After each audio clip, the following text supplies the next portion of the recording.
Cara, é impressionante que todo o episódio de Hexatomb, pra mim, tá tendo esse sentimento de que ele é melhor do que o anterior.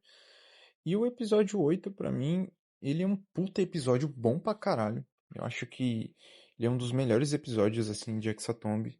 Tô pensando ainda se eu acho ele o melhor mesmo.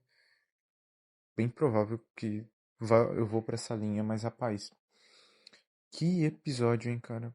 Meu Deus do céu. Esse episódio tem muita coisa acontecendo em pouquíssimo tempo, né? Bem, eu vou tentar falar em ordem cronológica, né? Tipo, o que eu lembrar, né? Mas esse foi mais um daqueles episódios com um tempo mais longo, né? E a gente já começa, né? Com revelações muito avulsas, assim, mas que já me chamou muita atenção, né? A principal, que é o que acabou destacando pra mim, foi a volta do Damir, né? Ele seu sacrifício dos vampiros, pra mim foi uma coisa de maluco, uma coisa de doido. Sinceramente, eu não tava esperando isso.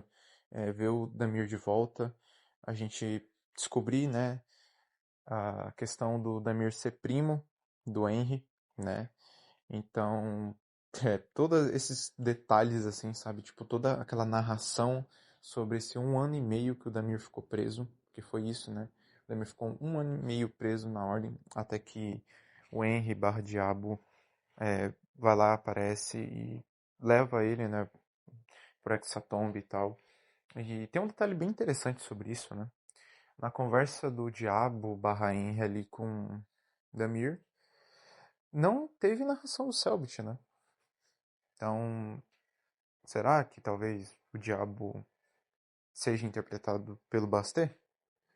Tá aí uma boa pergunta. Então, assim, eu gostei muito da volta dele. Eu não tava esperando nem um pouco. Damir é um personagem que eu lembro que sempre teve um potencial, né? Eu sempre achei ele, pelo menos pra mim, né? Eu sempre achei que ele tinha um potencial muito grande de aparecer mesmo mais, ter mais tempo de tela e tal, se desenvolver. E bem, a sessão já já começou com eles se cuidando, sabe? Antes de dormir e tal. É, tiveram uma pequena conversa à noite ali, antes de todo mundo ir dormir e recuperar a vida. Mas pula essa parte, porque no outro dia de manhã a gente tem muitas revelações. A primeira, eu acho que é a que mais me pegou, assim, desprevenido, que foi a Jai e o labirinto terem acordado ali e o labirinto começar a desabafar e desabar para Jai sobre o passado do agente que controla o labirinto, né? Um agente que planejou matar a Mia. Isso mesmo que tu ouviu. Planejou matar a Mia para se vingar do Veríssimo, porque o Veríssimo matou os colegas dele, os amigos dele. E, bem, quando o labirinto tinha comentado ali que ele tinha problema com Rubra, eu fiquei bem chocado ao descobrir o motivo depois, né?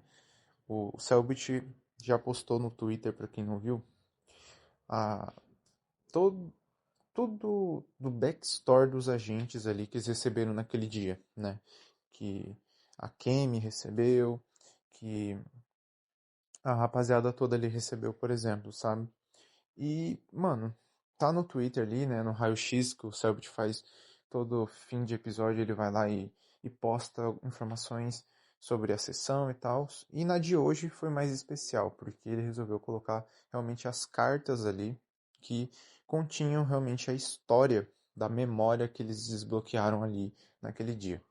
E eu recomendo muito que você leia, porque tem muito conteúdo mesmo, sabe? É, e teve isso, né, envolvendo esse backstory do labirinto, essa questão do labirinto ser um cara que, ao mesmo tempo que ele queria impressionar o Veríssimo, ele queria matar o Veríssimo, ou causar dor no Veríssimo matando a filha dele pra pegar ele assim e deixar ele mal, e mesmo assim ele, às vezes ele ficava querendo ser melhor do que o Veríssimo, então ele sempre tava nessa, é um agente bem bem com umas ideias bem deturpadas, mas com muito trauma e muito sentimento de vingança e muito sofrimento. Depois a gente tem mais conteúdo sobre a agente da Jai, que, olha, a agente da Jai é nada mais nada menos do que uma seguidora de Kian. Simples assim, uma seguidora de Kian, cara. É, é realmente algo, cara, ver a Bagi interpretando um agente que simpatiza muito com o Kian, sabe? E eu li a carta também da agente da Jai. E, mano, é uma pessoa bem ruim mesmo, sabe? Que só pensa em si, bem egoísta. E, então foi algo assim.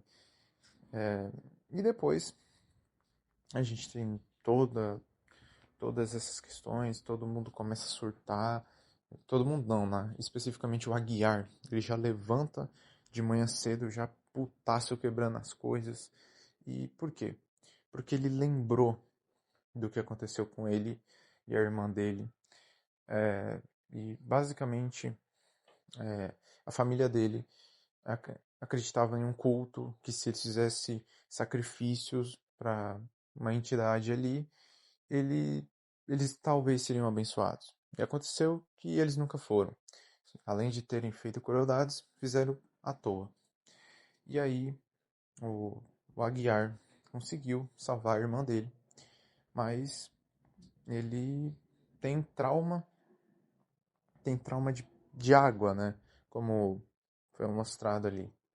E isso se deve ao motivo do que o Aguiar fazia outras missões, ele participava de outras missões, e ali, em uma delas, um amigo dele acabou sendo, ao enfrentar, o grupo deles enfrentarem uma mulher afogada, o amigo dele acabou morrendo afogado ali na piscina que tinha no local.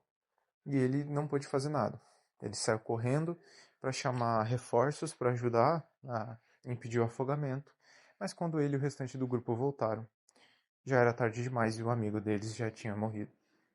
Então, é curioso, né?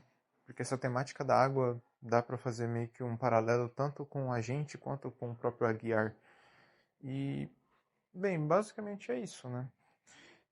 Eu posso estar esquecendo de alguém. O Henry, por exemplo. O Henry, a gente descobriu mais informações também. Só que no caso do Henry, né? Ele não tem um agente, é ele mesmo. Então, assim, tudo isso que aconteceu já nesses primeiríssimos minutos de sessão já foram dando a entender que essa sessão seria muito intensa e com muito conteúdo, mas muito mesmo, assim, teve muito conteúdo de lore, principalmente de lore principal mesmo, assim, coisa bem importante, e tudo isso já me chamou muita atenção. E aí a sessão foi decorrendo, foi acontecendo. E outra coisa que eu acabei esquecendo de comentar é que logo no início dessa sessão, após todo mundo ter alguns tendo seus surtos, como foi o caso do Labirinto, que chorou muito, que ficou muito mal, ou no caso do Aguiar, que ficou com uma raiva descontrolada e o Henry foi ali acalmar ele, a gente ainda teve a questão do Pomba. O Pomba havia sumido e ninguém tinha sinal dele. Até que o nosso querido Labirinto vai lá e faz um ritual onde ele consegue recuperar, tipo, as memórias do local, daquela estrutura ali da casa. E revendo tudo o que aconteceu, né, com o ritual que ele tinha marcado ali, ele conseguia rever toda a cena. Ele viu quem sumiu com o Pomba. E foi nada mais nada menos do que o Cristino, cara. O Cristino, que filha da puta, mano. Sumiu com o moleque, levou ele simplesmente pra torturá-lo, pra abrir a porra de uma porta lá, toda bizarra, que lembra quando o Cristino matou, não matou, né, conseguiu dar um jeito ali no Kibungo e recuperar o brochezinho ali de Tenebres? Então, esse brochezinho de Tenebres era pra abrir a porta ali, aquela porta que ficava nada mais nada menos naquele bunker. Sim, aquele bunker que ninguém do grupo ali dos assassinos havia explorado. E sim, tava lá. E eu acho muito louco, né? Já emendando na cena do bunker. É, eu tava com a sensação que ia dar muita merda. Tinha potencial de dar muita merda. Pra mim, deu pouca merda, tá? Foi bem mais de boa do que eu tava imaginando. É, para quem sabe, quando eles chegam no bunker, eles conseguem abrir o bunker. Basicamente, eles amarram uma corda no carro ali e amarram a outra pedaço da corda na porta ali para abrir através da força mesmo da pressão. E conseguiram. Conseguiram. E quando eles entraram lá, eles tiveram que andar num ambiente gigantesco, assim, sabe? Tipo o Nether de Minecraft, tá ligado? Essa é a melhor referência que eu consigo pra explicar. Uma região muito grande, onde eles tinham que descer lá. A, e assim, era um local que ele não era reto, ele só aprofundava, sabe? Era um local de mineração, sabe? Então ele era um local que tinha muita descida mesmo. Bem, eles chegaram bem lá embaixo, passando por um monte de dificuldade, um monte de obstáculo, Jai caindo e caindo no chão e se lascando toda.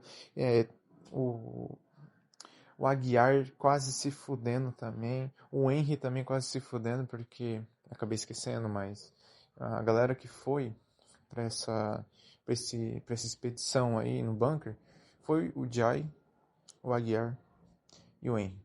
E aí, quando eles chegam lá no fundo mesmo, eles começam. O Aguiar começa a ouvir o barulho de uma pessoa chorando. Não, não foi o Aguiar, na realidade foi um Henry. Mas o Aguiar estava sentindo o cheiro do Pomba. E aí foi, tal, não sei o que, não sei o que. Chegaram lá. Quando eles chegam lá, vê a cena do Pomba sendo torturado pelo Cristino. Porque com o sangue daquela pessoa torturada, a porta iria se abrir. Entende? E aí o Cristino, simplesmente de uma maneira bem fria e bizarra, assim, maluca, falou, não, só traz aí outro, se vocês querem esse menino de volta aí pra vocês, só traz outro sacrifício aí, pra ser morto aqui, pra abrir essa porta. E não precisava ser necessariamente um sacrifício mesmo, era qualquer pessoa mesmo. E aí eles falaram, ok, então beleza, vamos lá buscar o Caíto, né? O sacrifício dos pistoleiros. E acabaram deixando o Pomba lá, passando tortura, uma cena deplorável, horrível. Também teve isso, né? Essa sessão ela foi muito pesada.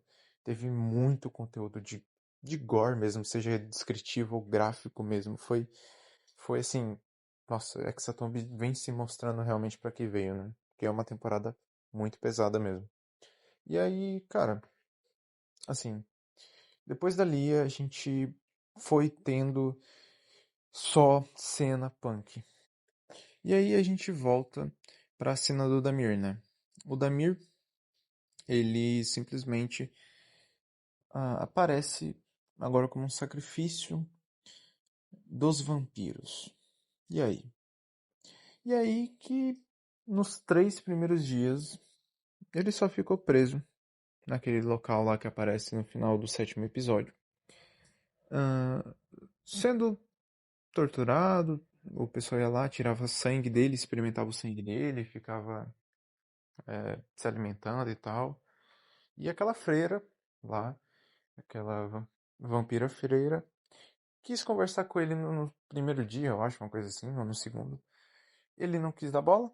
E aí no terceiro dia, ele já. Não, no quarto, né? No quarto dia ele já tava só tristeza, né? Passando fome, com sede, desidratado e ensanguentado. E ele foi lá e aceitou a alimentação. E a alimentação era nada mais nada menos do que aquele mesmo sangue que o Henry foi salvo. Então foi realmente uma cena, assim, eu vi aquilo e falei, caralho, mano. Damir já voltou já e já voltou se fudendo, né? E aí a gente corta pra essa cena e vai para uma outra cena que eu achei curiosa. Que foi nada mais nada menos do que Labirinto e Kemi ficaram lá na casa, né? E de repente eles só vejam a Cleo. Sim, a Cleo saindo correndo no meio do mato e, desesperada, chega próximo deles ali, pedindo ajuda para socorrer. O labirinto olha, chama pela Kemi, ele fala para Kemi ir lá ajudar a moça. E enquanto isso, o labirinto vai fazendo o ritual para ver se aquela moça é realmente a Cleo mesmo, se não é outra pessoa se passando.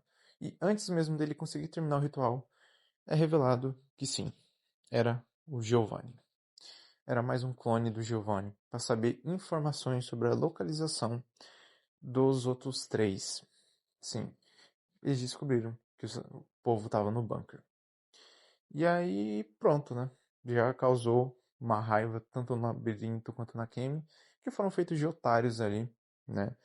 E basicamente entregaram o ouro assim pra galera do Giovanni. E após isso, eles encontram o Eloy, começam a conversar sobre o Eloy. O Eloy teve uma discussão muito feia com a galera dos psicoleiros ali, meio que teve um racha no grupo. E basicamente o Eloy, ele foi lá para ajudar a galera dos assassinos mesmo. E ele começou a perceber que o grupo dos assassinos era muito mais forte do que o próprio grupo dele, sabe? E que se fosse para escolher um grupo para ficar vivo, para ajudar ali, seria o grupo dos assassinos e não tentar fazer o grupo dos psicoleiros ficar vivo, né? Pelo menos o restante. O Eloy ainda ajudou a fazer uma construção lá na base deles, né? Colocar mais segurança ali para eles, que fez eles terem mais ter bônus em testes de iniciativa se eles forem atacados na casa deles lá. Que eu achei interessante, né? O Eloy fez barricadas lá e basicamente eles começam a discutir sobre o que eles vão fazer e tal. E de repente a galera do bunker chega. Chega Jai, chega o Aguiar e o Henry com a informação do Pomba, a situação deplorável do Pomba e que eles precisavam fazer algo. E bem, ficou decidido que eles iriam pegar o Caíto, sacrifício dos psicoleiros, para simplesmente aproveitar e matar dois coelhos com uma cajadada só, tá ligado? Porque aí já matava um sacrifício à noite e já se livrava do Caíto, né? E, então já se resolvia ali. E foi isso que eles foram fazer. Foram lá todo mundo, todo o grupo mesmo, foi todo mundo junto, pro circo. Chegando no circo, aí eu vou parar de resumir o que tinha acontecido e vou começar agora a dar opiniões. E aí a gente tinha visto eles combinarem que eles precisavam só sequestrar o Caíto. Então, o que ia acontecer? Obviamente, como a Cindy e o Caio tiveram uma discussão com o Eloy sobre isso, obviamente eles não iriam deixar. Obviamente eles iriam partir para cima. E foi exatamente isso que aconteceu. Deram um tiro no Eloy, né? A Cindy deu um tiro no Eloy e a galera partiu para cima ali para sequestrar o Caíto e imobilizar os outros dois psicoleiros. Deu tudo errado. Mas por culpa de quem? Por culpa da Jai. Porque a Jai simplesmente achou que seria genial da parte dela ir para cima da Cindy e dar 20 de dano nela. Isso desbalanceou tudo. A partir do momento que a Jai fez essa cagada monumental, simplesmente a luta ali realmente virou uma luta. O que era só para ser um momento de realmente evitar que o Caio e a Cindy impedissem do sacrifício deles serem sequestrados, ele se tornou em uma luta. E basicamente a Jai foi um puta de um problema, muito merda, assim, pro grupo todo ali. Ela atrapalhou muito. E olha que ela tava num desenvolvimento de criar uma maior empatia ao decorrer da sessão toda, para da metade pro final ela só dar tiro no pé, só fazer merda. E basicamente foi isso, cara. A Jai foi pra cima da Cindy, deu 20 de dano, tá ligado? Quase morreu também nessa daí, porque ela tomou um tiro da Kemi, porque o que foi combinado a Jai não cumpriu, então a Kemi deu um tiro nela pra a Jai largar de ser idiota, né? E não largou. E o Eloy ainda deu uma porrada fodida na Jai ainda, que ela ficou com 7 de vida. Basicamente na linha da morte. E assim, eu achei merecido. Achei merecido a porrada que a Jai tomou. Porque finalmente ela teve consequência de seus atos, sabe? Ela finalmente apanhou ali, porque ela já tinha feito muita cagada. Por exemplo, ter dado aquele 8 de dano no Henry, tá ligado? É tipo, ações que não ajudam em nada. São ações que só atrapalham.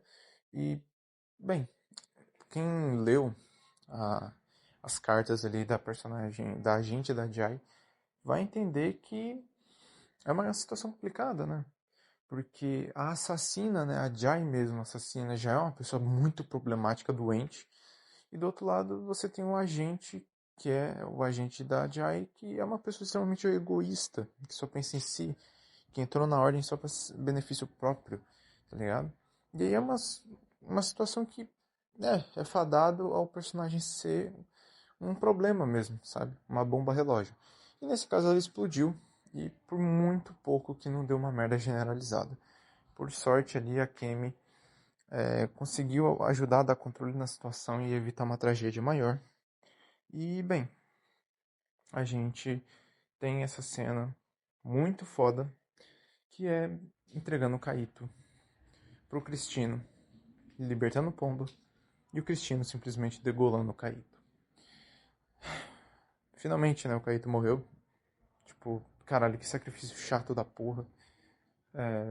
E ali a gente tem o final de Hexatomb episódio 8, que é a morte do Kaito. E alguns segundos depois, a gente vê que o Damir, personagem do Luiz ali, que tinha aparecido em Calamidade de Parte 1, em 2021, o Damir virou janta. Sim, os vampiros comeram o Damir e o Raziel se tornou sacrifício. É, realmente foi uma estratégia bem inteligente da parte deles, porque agora o Raziel não pode ser morto na partir da manhã. Então a coisa ficou muito mais difícil. Embora só tenha 4 pessoas ali dos vampiros, ainda assim são 4 pessoas muito fortes. Mas muito fortes mesmo. E esse que é o ponto. São pessoas exageradamente fortes ali. E a sessão terminou de uma forma que eu sinceramente não sei o que vai acontecer. Não sei. Não sei mesmo, assim. Tô com teorias aqui, mas sinceramente eu não sei o que vai ser o episódio 9. Sinceramente, Hexatomb não para de surpreender e então basicamente era isso que eu queria comentar. Trazer um mini resumo.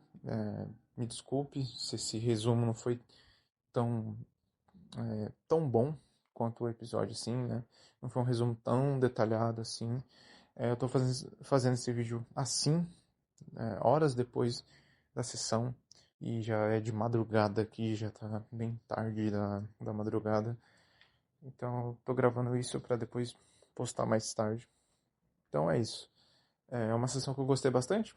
Passei muitos sentimentos, desde muita empolgação com a lore, que começou a aparecer já desde o início da sessão. Muita preocupação com todo mundo ali. Muita raiva, passei muita raiva por causa da Jai, não vou mentir. Mas é isso, né? A Jai é uma personagem que, pra mim, perdeu muito no meu conceito. Perdeu muita nota. Mas não é pra dar hate na Bagina, gente. É diferenciar a player da personagem. Eu acho que isso é uma coisa bem básica de se falar, mas muita gente tá confundindo as coisas e sendo otário. E só aproveitando pra ser preconceituoso e falar merda pra caralho pra Bagi e ser misógino, tá ligado? Então, é isso. Esse foi a minha opinião sobre Hexatomb, episódio 8. Um grande episódio, assim, um ótimo episódio. E tô curioso pro próximo. Será que o próximo episódio vai ser o último?